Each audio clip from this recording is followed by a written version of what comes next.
Aláròyé máa wí o. Àwọn ajínigbé gbé Wálé Oríadé olóyè APC nìbàdàn.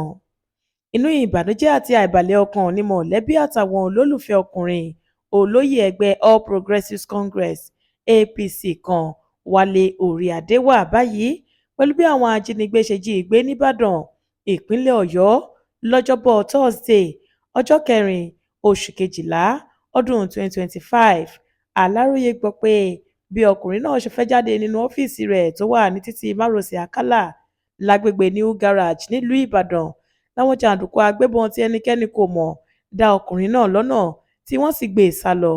Ní báyìí Àgbàkin Olúbàdàn tilẹ̀ Ìbàdàn tó tún jẹ́ aṣòfin àgbà l'Ábùjá tẹ́lẹ̀ sẹ́nẹ́tọ̀ Teslim Kọ́láwọlé Fọlárìn ti bẹnu àtẹ́ lu ìjínigbé náà, èyí tó ní ó bá òun lójijì ó sì jẹ́ èyí tí kò bọ́ sí rárá.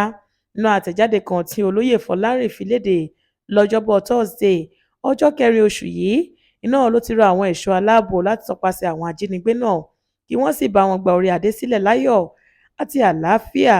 Bákan náà ni Fọlárìn ní ó yẹ kí ètò ààbò tó péye wà káàkiri ìpínlẹ̀ Ọ̀yọ́ láti gé ìyè àwọn ajínigbé tí wọ́n ń gbilẹ̀ nípínlẹ̀ náà báyìí.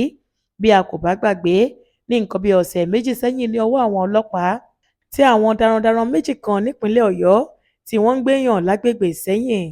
Àwọn aṣọ́gbó ló mú àwọn méjì ọ̀hún, Umaru Abubakar ẹni ọdún 25 àti Umaru Usman ẹni ọdún 22.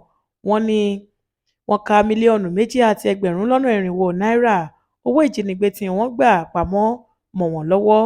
Bákan náà ni àwọn ará Ìbàdàn ti ń káyà sókè nígbà tí wọ́n rí àwọn ọ̀dọ́langba àti ọ̀pọ̀lọpọ̀ alùpùpù tí tírélà ńlá kan kó wọ ìlú Ìbàdàn lágbègbè Challenge sí Oríta tí kò sì sẹ́ni tó mọ ibi tí ọkọ̀ náà ń lọ.